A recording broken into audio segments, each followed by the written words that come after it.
색다른 시선 김지윤입니다. 일부가 방송됩니다. TBS FM.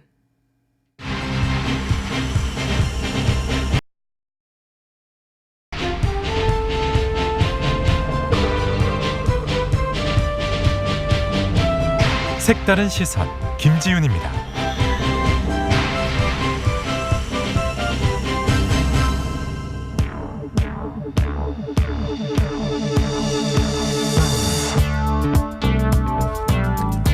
얼마 전 미국 미네소타의 한 아마추어 사진작가가 흥미로운 사진을 찍었다는데요. 맹금류인 흰머리 수리의 등 뒤에서 작은 검정기 찌르레기가 공격하는 사진이었습니다. 처음에 네티즌들은 이게 조작된 사진이다라는 의견도 있었는데 조류학자들이 실제 상황의 가능성이 크다면서 설명을 해줬습니다. 알고 보니 흰머리 수리가 새끼 수리에게 먹이를 가져가는 중에 검정기 찌르레기의 영역 안으로 들어간 상황이었다고 하네요. 이에 이 조그만 새가 공격을 했고 또 상황을 눈치챈 흰머리 수리가 다시 높이 올라서 영역을 벗어났다고 합니다. 누가 봐도 체급이 상대가 되지 않는 싸움인데 뭐 또 죽을 수도 있고요. 저렇게 과감히 맹금류의 등에 올라타 공격을 하는 것, 나의 영역은 내가 지킨다라는 용기일까요? 아니면 만용일까요? 근데 또 상황을 알아채고 영역을 벗어나 주었다는 걸 보면 이미 이 영역은 건드리면 안 된다는 그들만의 법칙이 있다는 게 아닐까 생각도 듭니다. 그리고 그 법칙은 많은 우연찮은 침입과 또 이에 대한 끝없는 저항을 통해 만들어진 것이 아닐까 감히 상상해 봅니다. 안팎으로 어수선한 뉴스가 많습니다. 이 사진을 보니까 이제 우리도 앙금처럼 남아있던 우리 안의 패배의식을 버리고 우리 영역을 지키기 위해서 새로운 법칙을 만들어갈 때가 아닐까 하는 김지윤의 시선이었습니다.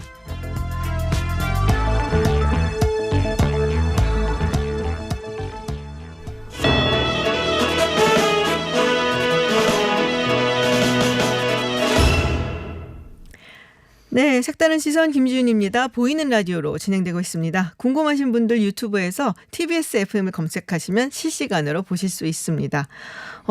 지금 덕 300님께서 보내주신 소식이에요. 서대문역 로터리에서 시위 중이라서 조금 교통이 혼잡한 것 같습니다. 다들 유의를 하시고요. 네, 오늘 뉴스 중에 중요한 이슈만 뽑아서 조금 더 깊게 들여다보는 시간입니다. 아주경제 김도윤 기자와 함께합니다. 안녕하세요. 안녕하세요. 네, 첫 번째 소식 먼저 전해주시죠. 예, 청와대 소식부터 전해드리겠습니다. 네. 우리 정부하고 일본 정부 갈등이 점차 격화되고 있는 모양새입니다. 김현정 국가안보실 2차장이 오늘 직접 브리핑 통해 가지고 고노다로 일본 외무상이 한 발언에 대해서 반박했는데요. 네. 먼저 고노다로 외무상 발언 간단하게 소개해드리겠습니다. 한국 대법원의 징용 배상 판결은 한일 우호 협력 관계의 법적 기반을 근본적으로 뒤집는 것으로 결탄코 받아들일 수 없다. 한국은 거듭되는 국제법 위반 상태를 시정할 필요가 있다. 굉장히 강경한 주장을 했는데 네. 난감표 이제 주일 대사를 초치해서 한 발언이거든요. 이에 대해서 이제 김 차장이 이제 직접 브리핑을 했습니다. 네. 국제법을 위반한다는 일본 측의 계속된 주장은 잘못된 것이고 이제 우리 대법원은 한일 청구권 협정 65년에 있었던 이 강제징용자들에 대한 반인도적 범죄 및 인권 침해를 포함하지 않았다고 판결을 했고 네. 민주국가로서 한국은 이런 판결을 무시도 폐기도 못한다 이렇게 얘기를 했습니다. 이게 그러니까 그거 거절해서 우리가 그런 거죠? 삼국중재위에 가자는 거. 예, 맞습니다. 이게 원래 사실 목요일 18일까지 알려달라고 했는데 네네. 우리가 그보다 하루 먼저 얘기를 해버렸어요. 예, 우리 안 한다고.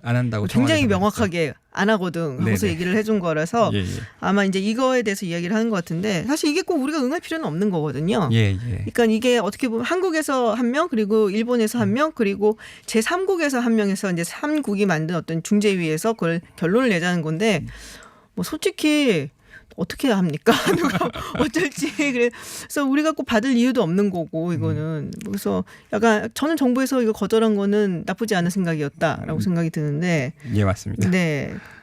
그 부분에 대해서 이제 뭐 일본 측에서는 상당히 불만스럽게 얘기를 한 거고 초치를 했다는 것은 그 자국에 와 있는 대사를 불러다가 항의를 하는 것을 이제 뭐 쉽게 말하자면 이제 초치를 한다고 이야기를 하는 것이죠. 근데 일본이 지금 왔다 갔다 하는 게 처음에는 강제징용 판결과 상관없다는 듯이 얘기를 하고 네. 그러더니 무슨 뭐 대북제재 위반하고 관리 잘 못하고 있어서 그렇다라고 했다가 다시 네. 신뢰를 못하기 때문에 이렇게 왔다 갔다 하잖아요. 예, 맞습니다. 이제 처음에는 이제 과거사 문제로 인한 신뢰 전환을 네. 얘기했다가 이후에는 뭐 전략물자 통제가 안 된다. 네. 그 화학 물질의 행선지를 알 수 없는 상황이 발생했다. 막 북한에 흘러가고 있다는 듯이 이렇게 얘기를 했었잖아요. 네. 그런데 또 우리 측에서 발표한 자료에 따르면 일본에서 오히려 전략 물자를 수출하지 통제를 못 하고 있다. 뭐 이런 사례들을 또 발견하고 얘기를 하니까 네. 또 말을 바꾼 것으로 보입니다. 그래갖고 김 차장도 이 부분을 확실하게 지적을 했거든요. 예, 일본 측은 수출 규제 조치를 취하면서 이에 근거로 당초 과거사 문제로 인한 신뢰 저해를 언급했다가 이후 수출 관리상의 부적절한 사안이 발생했다고 네. 했고 오늘은 또다시 강제징용 문제를 거론했다. 일본 측의 입장이 과연 무엇인지 상당히 혼란스럽다. 뭐 이렇게 얘기했습니다. 근데 사실 이 문제 가지고 일본하고 한국하고 그러니까 우리나라랑 이제 일본이랑 이렇게 갈등이 있는 건 이해하는데 우리 안에서도 갈등이 있잖아요, 사실. 뭐 정부가 더 기민하게 했어야 된다. 뭐 그런 얘기를 뭐 할 수도 있겠지만 지금 지나간 마당에 그거 지적해서 뭐 하겠으며. 근데 사실 뭐 그 당시에 또 특히 2005년도에 이제 네. 오늘 노무현 정부 당시에 이미 끝난 일이다라고 또 보수 언론에서 이야기를 하고 있단 말이에요. 그때 2005년에 민관 공동위원회 여기에 이제 네. 이해찬 대표도 들어가 있었거든요. 네네. 이제 민주당 대표. 근데 여기서 나온 그 보도 자료에 네. 이제 일본 위안부 문제 등 일본 정부, 군 등 국가 권력이 관여한 반인도적 불법 행위라는 표현이 들어가 있어요. 근데 여기에 위안부 문제 등이라고 돼 있지 강제징용이 안 들어가 있잖아요. 네. 그래서 이런 걸 근거로 해갖고 몇몇 보수 언론들이 강제징용은 1965년 청구권 협정으로 끝난 문제다. 그래가지고 이거는 개인 청구권 소멸했다고 보는 게 맞다라는 주장을 조금 펴고 있고. 아니 왜 자기들이 그래? 죄송합니다. 아유 우리 PD님 양복 준비하시네. 네. 그리고 그 공동위원회 이제 그 참여했던 인사들도 네. 이제 약간 그런 식으로 좀 얘기를 하는 경우가 있어요. 네. 그래서 그걸 두고 뭐 우리 안에서도 계속해서 해석의 문제가 불거지고 있는 거죠. 모르겠습니다. 뭐, 네, 뭐 해석을 뭐 마음대로 하시든지 알겠습니다. 뭐 갑갑한데 다음 소식 넘어가 보죠. 후지 TV 이게 산케이 신문 계열이죠. 산케이 신문하면 굉장히 극우 성향을 가진 네. 일본 신문이고 거기서 문재인 대통령 탄핵을 이야기를 했다 그래요? 네네. 네. 이게 17일에 있었던 일인데요. 이제 후지뉴스 유튜브 채널에서 이제 그 히라이 후미오 논설위원이라는 사람이 나와가지고 뭐 한국 재계 인사로부터 이제 문재인은 대통령직을 그만둘 수밖에 없다는 얘기를 들었다. 뭐 이런 네. 얘기를 하고 그 다음에 일본의 반도체 소재 수출 규제가 한국 경제의 강진임에 틀림없다. 한국은 이제 와서 강제징용 판결을 번복할 수도 없고 뭐라 하면서 이제 문 대통령을 자르는 것 정도 외엔 할 수 있는 게 없다. 이렇게까지 얘기를 했습니다. 자르다니 누구를 맘대로. 그렇죠. 아, 참 건방지네요. 엄청 건방진 네. 발언이죠. 글쎄 민주당이 굉장히 격렬하게 반응을 했다고 들었습니다. 좀 그냥 지나가는 말로 치부해도 될 것 같긴 한데 이거를 이제 좀 뭐 강하게 반응을 유튜브 했어요. TV 채널이니까 또 굳이 상대해줄 필요가 없는 네네. 거잖아요. 근데 되게 강하게 했어요. 이제 일본의 당에 일본 경제 침략 대책 특위가 있는데 네. 여기 오기영 간사가 와가지고 이제 대한민국의 체제 전복을 선동하는 논평을 방송했다. 정치인이기에 앞서 국민의 한 사람으로서 도발에 강한 분노를 느낀다. 그리고 체제 전복을 선동하는 행위는 즉시 중단돼야 하고 정중한 사과가 있어야 된다. 그리고 법적으로 가능한 모든 수단을 검토하겠다. 이래갖고 법적인 대응까지 시사한 상황입니다. 근데 이 후지 TV 유튜브 채널이라고 하셨잖아요. 네네. 어느 정도 영향력이 있나요, 일본에서? 유튜브 채널을 제가 확인을 해보지 않았어요. 네. 들어가 보질 않았어요. 그냥 저도 이제 기사로만 확인한 부분이라서. 근데 글쎄요. 근데 이제 그 최재성 위원장이 여기에 대해서 좀 민감하게 반응을 했었어요. 이 그 대책 특위에. 왜냐면은 이 후지 TV라는 데에서 항상 이제 일본의 주장을 먼저 네. 방영을 했다는 겁니다. 그래서 이 논설위원이 나와서 얘기한 것 자체도 일본 정부의 비공식적인 영향력이 있지 않았겠나라고 의심을 한다 이렇게 얘기를 했었거든요. 그래서 이제 적어도 이 문제 이제 일본의 수출 규제와 관련된 아베 정부의 비상식적인 주장에 항상 입구 역할을 하는 매체라고 이렇게 후지 TV를 얘기했어요. 유튜브 채널은 잘 모르겠고 후지 TV. 그러니까는 이런 이야기가 퍼져 나가는 것도 굉장히 불쾌한 거고 예. 거기서 이제 은근슬쩍 자기들이 뒤에서 하고 싶은 말 여기를 통해서 나가니까 아예 처음부터 차단을 해버리자라는 뭐 그런 의도였다라고 들리는데. 예, 관제 언론으로 보고 있는 것 같습니다. 그렇군요. 근데 오늘 새벽에 한 70대 남성이 종로구 그 일본 대사관 앞에서 차를 끌고 갖고 차 안에 불을 붙여서 사망하셨죠, 이분은. 예, 맞습니다. 이제 네. 오늘 70대 남성이 이제 종로구 일본 대사관 앞에 차를 끌고 가서 이제 부탄가스 휘발유 같은 인화성 물질 잔뜩 싣고 가서 이제 불을 붙였습니다. 네. 이제 상반신에 화상을 입고 병원에 옮겨서 치료를 받았는데 이제 호흡 부전으로 네. 사망을 했고요. 이제 경찰 조사에서 이 남성이 이제 가면서 지인과 통화를 했는데 일본에 대한 반감으로 불을 지른다 이렇게 말했다고 합니다. 또 이 남성이 장인이 네. 그 강제징용을 당했다고 하는 그 가족들의 진술도 나왔다고 합니다. 그렇군요. 고인의 일단 고인의 명복을 빌고요. 하지만 자해는 참 안타까운 일이니까 예. 좀 뭐라고 말씀을 드려야 할지 모르겠네요. 예. 소중한 겁니다. 예, 웃음은. 그렇습니다. 네, 그렇게 말씀드리고 싶고요. 네, 마지막 소식 넘어가 보도록 하겠습니다. 넘어가기 전에 후지TV 유튜브 채널 구독자 수가 19만여 명. 뭐 그게 구독자가 그렇게 많지는 않네요. 네. 네, 백종원 씨 같은 경우는 뭐 100만 명이 넘은 지가 오래됐는데 뭐 그렇다면 뭐 치붕으로 우리가 지불을 하도록 하죠. 예, 알겠습니다. 알겠습니다. 네, 마지막 소식 오늘 7월 19일 임시국회 마지막 날이죠. 지금 뭐 한 게 없잖아요. 예, 그렇습니다. 네, 추경도 안 된 거죠. 안 됐습니다. 아직까지는. 뭐 하는 겁니까? 국회는 도대체 지금 왜 안 되는 거예요? 이제 그 의사 일정 두고 계속 합의를 못 하고 있어요. 추경안 네. 심사는 지금 예산 예결특위에서 하고 있는데 이게 마음만 먹으면 굉장히 금방 할 수 있는 거거든요. 그렇죠. 근데 계속 심사는 하고 있는데 본회의를 못 잡고 있는 거예요. 그 교섭단체 간에 이제 합의를 해야 본회의 일정을 잡을 수 있는데 원래 18일이랑 19일이랑 이렇게 잡자고 했다가 네네. 18일이 지나갔잖아요. 그럼 민주당은 19일만 잡자고 하는 거고 그리고 그 바른미래당하고 한국당은 19일 그리고 22일까지 잡아야 된다고 하는데 이게 정경두 국방부 장관 해임 건의안을 처리하기 위해서 그런 거거든요. 이게 지금 걸려 있는 거군요. 그러니까. 예, 이게 원래 바로 이제 해임 건의안 같은 경우에는 바로 처리할 수 있는 게 아니라 네. 처음 열리는 본회의에서 보고가 되면은 24시간이 지난 다음에 그리고 72시간 내에 열리는 본회의에서 이제 표결 처리하게 돼 있는데 그렇지 않으면 자동으로 폐기되거든요. 그러니까 본회의가 2번이 필요한 거라서 지금 한국당이랑 바른미래당이 꼭 이걸 해야 된다고 버티고 있는 상황입니다. 민생도 안 좋고 여러 가지로 할 일도 많으실 텐데 뭐 안타깝습니다. 뭐 겨우겨우 열어놨더니 이것도 제대로 안 되고 지금 끝날 공산이 커진 것 같아갖고 좀 잘해봅시다. 국회의원 여러분. 네, 알겠습니다. 뭐 약간 좀 오늘은 새 뉴스 전부 다 약간 꿀꿀했는데 다음 주엔 좀 좋은 것 좀 주세요. 기자님. 예, 좀 즐거운 뉴스를 들고 오겠습니다. 알겠습니다. 고맙습니다. 지금까지 김도현 기자였습니다. 감사합니다. 네, 화제의 말로 뉴스를 꿰뚫어 보는 말말말 시간입니다. 차윤주 프리랜서 기자 함께합니다. 안녕하세요. 네, 안녕하세요. 지난주에 제작진이 블랙 둘 다 칙칙하다 했더니 저는 빨간색 입고 왔더니 오늘 제가 졌어요. 네, 호피무늬 입고 그런 의도는 오셨습니다. 없었습니다. 네. 네, 라이온킹 개봉 기념 의상이란 얘기까지 지금 나오고 있는데 유튜브 들어오셔서 TBS FM 검색하시고 보시면 오늘 호피무늬를 입은 차윤주 기자를 보실 수 있습니다. 그리고 청취자분들 중에서 제가 오프닝에서 했던 그 찌르레기와 수리, 흰머리 수리 얘기하셨는데 제가 설마 우리나라를 찌르레기로 비유하겠습니까? 그만큼 결사적으로 지키려는 그런 새들의 뭐 이야기를 그냥 예로 든 거지 그렇지 않습니다. 알겠습니다. 뭐 첫 번째 말 들어보도록 하죠. 네, 정동영 민주평화당 대표가 오늘 아침 국회에서 열린 당 네. 회의에서 어제 대통령과 5당 여야 대표들의 회동 뒷이야기를 네네. 전했는데요. 한번 들어보시죠.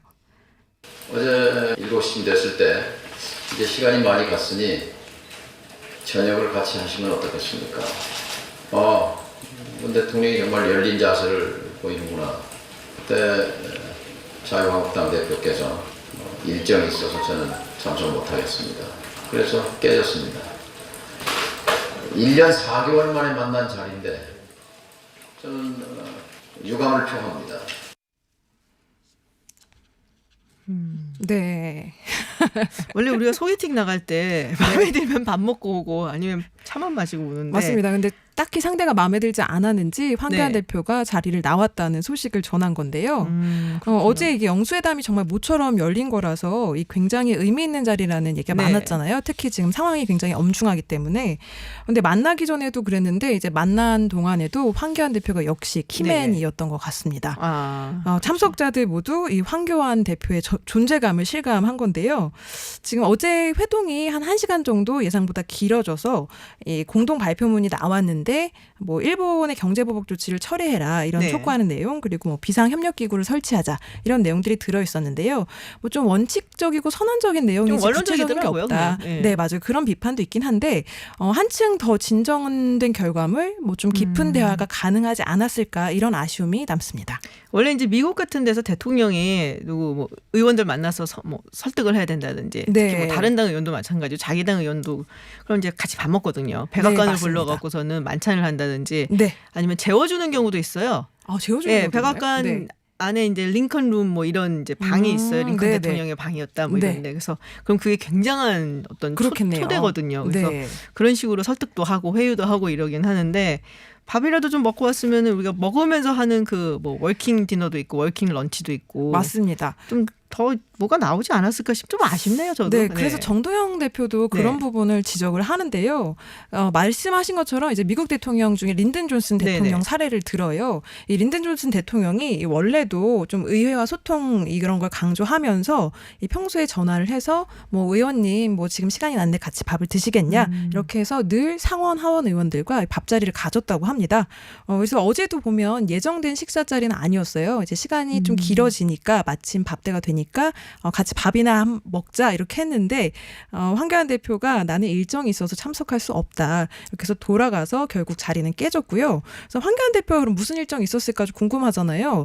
보니까 국회 와서 우리 어제 만나서 우리 네. 오늘 만나서 이런 얘기했다 그냥 브리핑을 했고요. 그 이외의 일정은 공개가 되지 않았는데 참석자들은 별다른 일정이 없지 않았나 이런 생각을 하고 있는 것 같아요. 왜냐하면 정동영 대표도 정치를 하려면 좀 통 크게 해야 한다 이렇게 훈수를 뒀습니다. 좀 늦게 브리핑해도 될 텐데 뭐. 네, 그렇습니다. 시간관념이 굉장히 충분히- 도처하신가 보다. 충분히 양해 가능한 지각이었을 텐데 어쨌든 그랬다고 합니다. 네, 알겠습니다. 뭐 하나 더 준비하신 게 있어요? 네, 예, 그런가 하면 어제 황교안 대표가 네. 청와대 회동 자리에서 이런 말을 해서 화제가 되기도 했는데요. 아. 한번 들어보시죠. 네. 생생히 보니까 그렇습니다. 세 번째 대표를 축하드립니다. 헷갈리셨나 보다. 헷갈리신 건지 그냥 네. 하여튼 오버한 건지 모르겠는데요. 어제 상당히 활발한 모습을 보여줬어요. 그러니까 이날 회동이 자기 이제 그 제안으로 성사가 된 거잖아요. 네네. 그래서 좀 주도적으로 오늘 대화를 이끌어보겠다 이런 그 의도가 보였는데 이 청와대에 도착해서 좀 차담을 하면서 회동을 네네. 기다리던 도중에 이제 카메라가 돌아가니까 인사를 이렇게 주고 받은 건데 네. 정동영 대표한테 이거 미리 이제 조사해서 왔나 봐요. 다음 주에 정동영 대표 생일 있거든요. 그러니까 생일 축하한다 그랬더니 심상정 대표가 왜 민주평화당만 챙기냐 이렇게 농담조로 얘기를 했더니 세 번째 대표를 축하드립니다 이런 거예요. 심상정 대표한테. 네. 근데 이제 심상정 대표는 두 번째거든요. 그러니까 약간 정색을 하면서 이제 바로 잡는 거고요. 이 국회에서도 정의당이랑 한국당이 늘 신경전을 벌이는데 이 청와대 가서도 별다르지 않구나 싶었습니다. 그렇군요. 알겠습니다.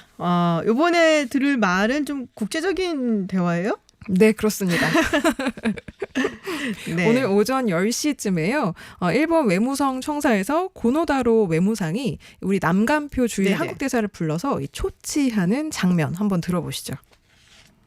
우리의 구상을 제시한 바 있고 이 방안을 토대로 더 나은 해결책을 마련하여 이 측이 함께 지혜를 모아 나가기를 기대하고 있습니다. ちょっと待ってください。ちょっと待ってください。 들으셨나요? 네. 제가 이 정도 일본어는 알아요. 제가. 조또 맞대 네. 구다사이. 네. 네. 잠깐 기다려주세요. 이 말인데요. 그러니까 우리 남간표 주일 한국 대사가 말을 하고 있는 와중에 끊고 네. 이 고노 외무상이 이제 들어오는 장면인데 우선 배경 설명을 좀 드리면 일본 정부가 이 우리 대법원의 강제징용 손해배상 판결과 관련해서 제3국에다 중재위원회를 설치하자 이렇게 요구를 한 시한이 어제 저녁이었습니다. 근데 이게 지나니까 이제 남간표 대사를 불러서 이제 항의를 한 건데요. 중재 구성에 왜 응하지 않냐 이렇게 유감을 표하면서 앉자마자 하는 말이 한국 정부가 지금 2차 세계대전 이후의 국제 질서를 뒤엎는 일과 다름없다. 이렇게 적반하장식 주장을 하더니요. 그래서 남간표 대사가 일본의 일방적인 조치가 우리 뭐 관계 근간을 해치고 있다. 이렇게 발언을 하니까 그리고 통역사가 그걸 통역을 하려던 찰나에 거기서 촛도 맞대고다 그런 네, 거예요? 그렇게 지금? 들어온 겁니다. 이게 심지어 이제 이 말로 이렇게 들어오고 뒷부분은 마지막에 끝나는 게 네. 극히 무례하다. 이렇게 항의를 하면서 끝나요. 아, 남간표 대사한테? 네, 그렇습니다. 자기가 말 끊어놓고? 네. 그리고 이제 영상을 보시면 고노다로 외무상이 자세를 바로 잡다가 약간 고압적으로 좀 혼내듯이 목소리를 높이거든요.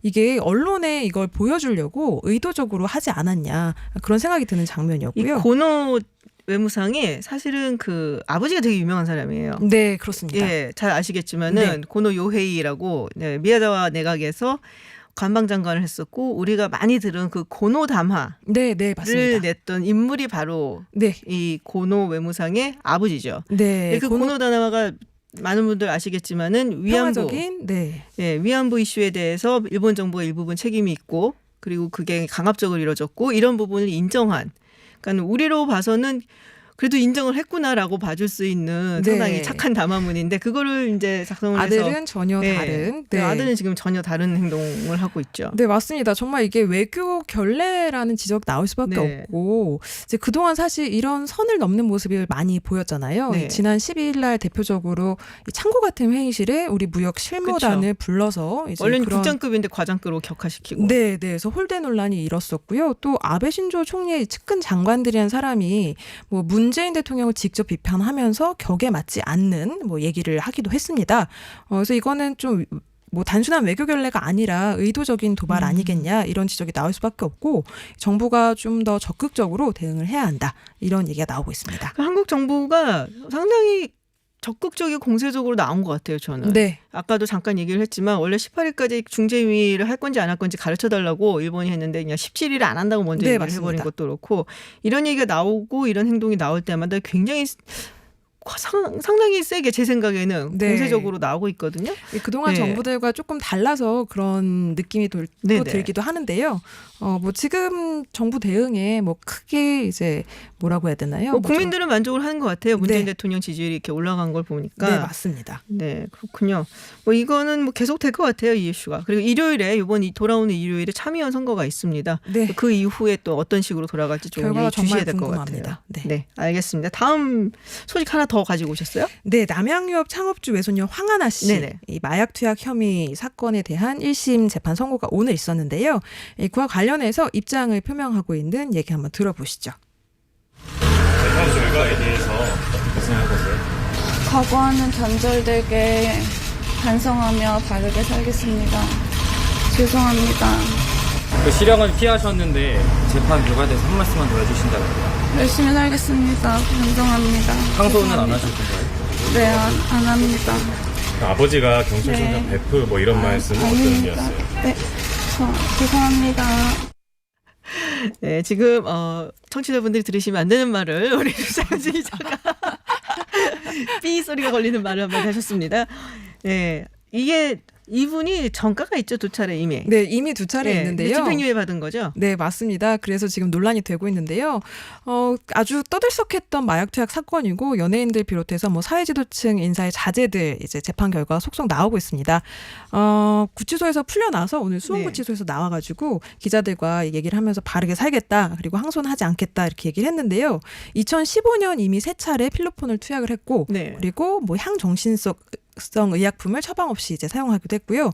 또 옛 연인이었던 박유천 씨와 올해 초에도 필로폰을 구매해서 여러 차례 이제 투약한 혐의를 받았지만 실형을 면했습니다. 징역 1년에 집행유예 2년이 나왔고요. 이 밖에 뭐 보호관찰 뭐 등등 있긴 하지만 너무 형량이 낮은 거 아니냐 이런 비판이 나오고 있습니다. 이제 보니까는 그 얘기를 하더라고요. 그러니까는 반성을 하고 있고, 네, 반성문은 정과는 있지만 다른 범죄 전력이 없는 거 뭐 이런 걸 참작을 했다라고 하는데 맞습니다. 그러면은 뭐 마약 투약을 하고서는 반성 열심히 하면은 되는 건가요, 판사님들?라고 여쭙고 싶은데 네. 하면 안 되니까.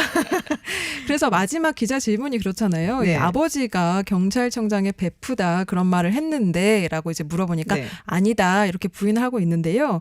사실 이 사회 지도층, 이 뭐 권력층 이 비호가 아니냐 이런 그 얘기가 초반부터 나왔습니다. 그렇죠. 왜냐하면 2015년에 이제 마약 투약한 혐의를 종로 경찰서에도 네. 파악을 했지만 수사를 안 해서 이게 또 해당 그 경찰 이 이제 네. 뭐 직위 해제가 되기도 하고 그랬었는데요. 어쨌든 뭐 법원에서는 뭐 다른 범죄 전력이 없다. 뭐 2차례 전과가 있긴 하지만 이런 점을 고려했다고 하는데 여론은 상당히 싸늘해요. 왜냐하면 그럴 수밖에 박유천 없을 것 씨도 같아요. 네. 네, 집행유예를 받았거든요. 최근에 징역 10월 그리고 집행유예 2년이었는데요. 뭐 결과적으로 두 사람 뭐 환상의 커플 아니냐 이런 네. 비아냥이 나오고 있습니다. 글쎄 뭐 잘 알아서 법적으로 해석들을 하셨겠죠. 그렇지만 국민적인 감정은 이렇다라는 것도 좀 네. 아셨으면 좋겠다라는 생각이 듭니다. 알겠습니다. 네, 지금까지 차윤주 프리랜서 기자였습니다. 고맙습니다. 감사합니다. 네. 올해 5호 태풍 다나스가 제주 서귀포 남서쪽 해상에서 북상 중에 있습니다. 제주도 재난안전대책본부는 오늘 오전 6시부로 비상 2단계를 발령을 했고요. 지금 남부지방에는 폭우가 쏟아져 내리고 있다고 하는데요. 이번에 태풍이 특히 장마전선하고 합쳐지면서 최악의 호우 피해가 우려된다라는 이야기가 있습니다. 먼저 제주에 있는 국가태풍센터 김진현 예보관 모시고 태풍이 지금 어디에 있는지 또 다나스의 진행 방향에 대해서 조금 알아보도록 하겠습니다. 김진현 예보관 나와 계신가요? 네, 죄송합니다. 지금 잠시 방송사고가 생겨갖고요. 네, 죄송합니다. 저희가 지금 태풍 소식을 알려드리기 위해서 지금 연락을 하고 있는데, 네, 죄송합니다. 네, 다시 한번 불러보도록 하죠. 김진현 예보관 나와 계신가요? 네, 안녕하세요. 예, 안녕하세요. 네. 제주도 상황부터 먼저 전해주시겠어요? 네, 지금 제주도는 많은 곳에 200mm 이상의 지금 비가 내렸고요. 지금 한라산에서는 한 500mm까지 지금 많은 비가 쏟아지고 있습니다. 네. 지금 태풍 다나스니까 어디까지 올라온 건가요? 네, 기상청에서 발표한 오늘 오후 3시 기준으로 말씀을 드리면요.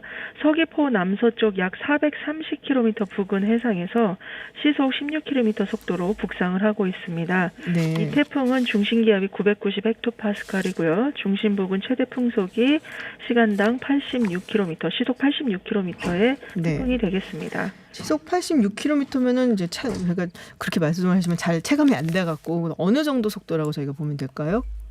네, 운전을 하실 때 시속 네네. 86km 생각을 하시면 되죠. 예. 그렇군요. 지금 네네. 예상되는 이동 경로는 어떻게 보고 계십니까? 네, 지금 19일 오후죠. 제주도 남서쪽 해상으로 들어오고요. 20일 오전에 전남 해안의 상륙이 예상이 됩니다. 네. 남부지방을 지나서 경북 내륙을 거쳐 동해상으로 빠져나갈 것으로 예보하고 있습니다. 일본하고 미국 기상청 예측하고는 조금 다르네요? 네, 아무래도 일본과 미국과 다른 점은 서로 분석하는 자료가 좀 다르고 네. 저희 기상청에서는 그 실시간 실황을 좀 중심으로 분석을 하였습니다. 그렇군요. 알겠습니다. 네, 지금까지 말씀 잘 들었습니다. 감사합니다. 네. 네, 김진현 예보관이었고요.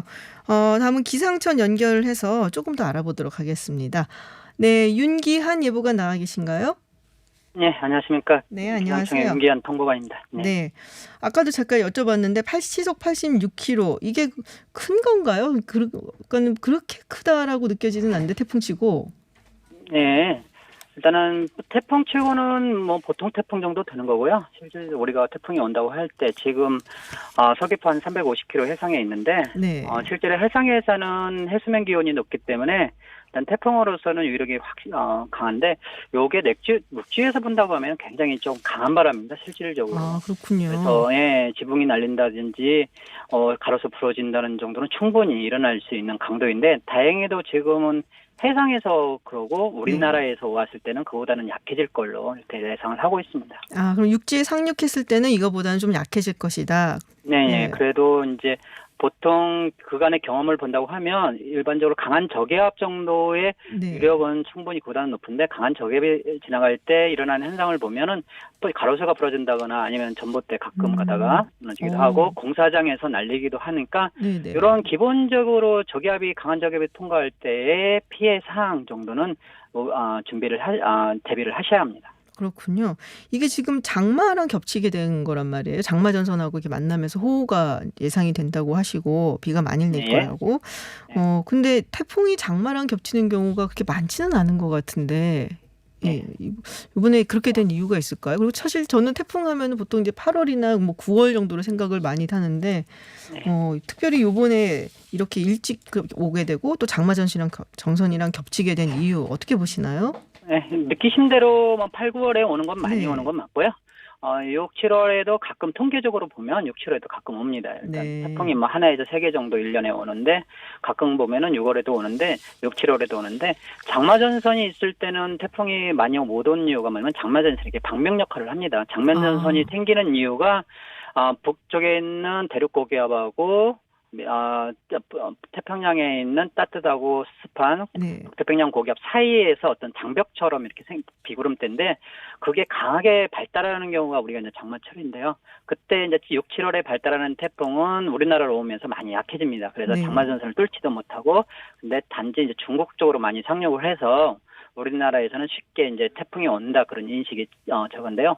이번 태풍은 지금 시기적으로 보면 장마가 거의 끝나는 시기입니다. 실질적으로 네네. 서울의 평균이 24일에서 한 25일 정도 끝나거든요. 네. 그러면 끝난다는 이유는 북태평양 고기압이 확장을 해서 장마전선이 북쪽으로 올라가는 시즌이고 네. 그때쯤이면은 북태평양 고기압이 우리나라에서 상당히 많이 가까워 있어요. 그러면 이번 그렇구나. 태풍도 북태평양 고기압 가장자리에 나기 때문에 이미 조금 어느 정도 약해지는 북쪽으로 올라갈 준비를 하고 있는 장마전선에 태풍이 밀어 올리면서 왔기 때문에 우리나라까지 충분히 온 걸로 이렇게 네. 생각합니다.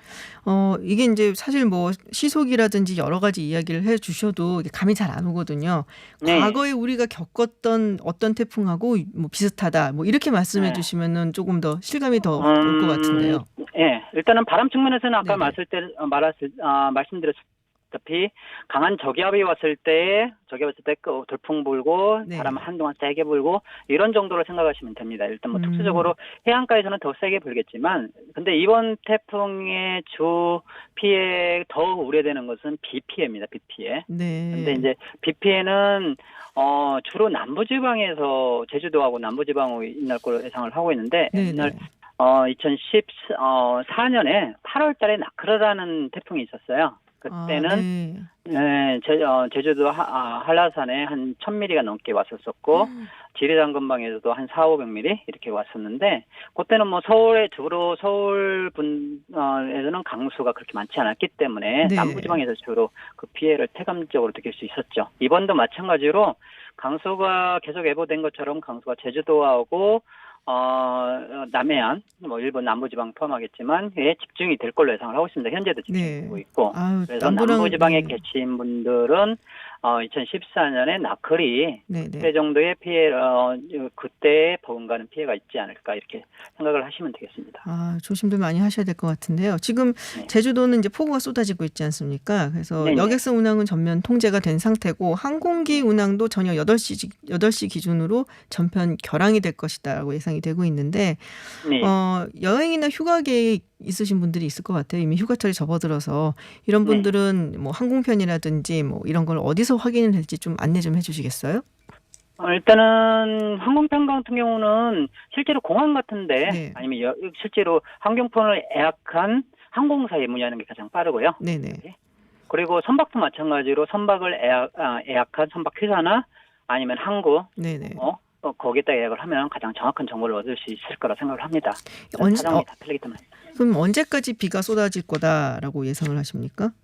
일단은 지금 강하게 제주도나 전남 해안 같은 경우 지금 통영이나 여수 이쪽에는 매우 강한 비가 내리고 있는데요. 이렇게 강한 비는 밤 사이에 조금 더 네. 다른 지역에서도 남부지방, 일부지방에서 더 확산이 될 걸로 예상을 하고 있고 네. 내일 낮까지는 적어도 이렇게 강한 비가 유지가 된다. 그리고 내일 낮 이후에도 비는 이어지겠지만 적어도 내일 낮까지는 강한 비가 유지가 된다 이렇게 말씀을 드리겠습니다. 네, 알겠습니다. 남부지방 그리고 제주도 계신 분들 피해 대비 많이 하셔야 될 것 같습니다. 네, 지금까지 기상청의 윤기한 예보관이었습니다. 감사합니다. 네, 감사합니다. 네, 색다른 시선 김지윤입니다. 보이는 라디오로 진행되고 있고요. 3부 빅세계 코너 준비되어 있고 또 책임 있는 책임 뉴스 기다리고 있습니다. 4부 주민 스포츠에서는 광주 세계수영선수권대 이야기 나눠보겠습니다. 잠시 후에 돌아오겠습니다.